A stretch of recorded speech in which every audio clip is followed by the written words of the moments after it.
Қайырлы күн достар, сіздермен бірге Амангүл Жұмабекқызы. Бүгін сіздермен дәл осындай өте дәмді әрі тез дайын болатын бананды торт дайындаймыз.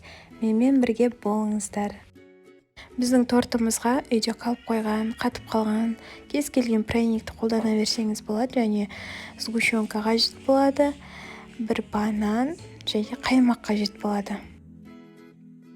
Ең алдымен пряниктерімізді теңдей етіп, дәл ортасынан бөліп шығамыз.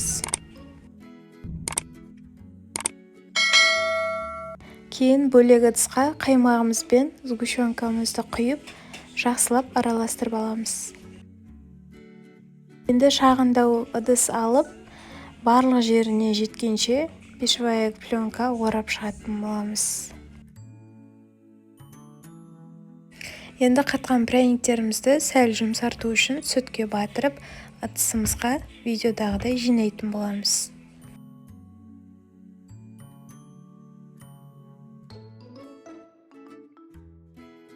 Пряниктерімізді жинап алғаннан кейін үстіне барлық жеріне жеткенше креміміздің жарты бөлігін құйып шығамыз.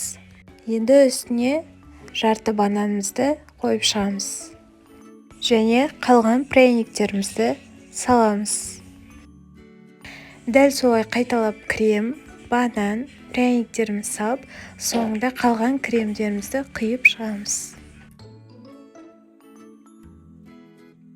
Енді бетін артық пищевой пленкамызбен жауып шығамыз. Және үстіне осы көлемде келетін тарелка қойып, тоңазытқышқа 4-5 сағатқа әбден қатып сіңгенше қойып қоямыз. Креміміз сұйық болып тұрғанда уайымдамаңыздар, сіңгеннен кейін өзі қататын болады. Тортымыз әбден сіңгеннен кейін бетіндегі пленкасын ашып, тарелкамызға аударып салатын боламыз.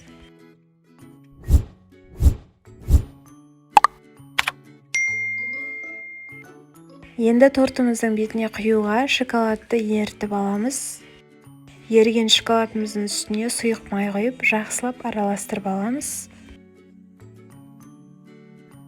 Және шоколадымызды торттың барлық жеріне құйып шығамыз. Менің шоколадым аздау болып қалды.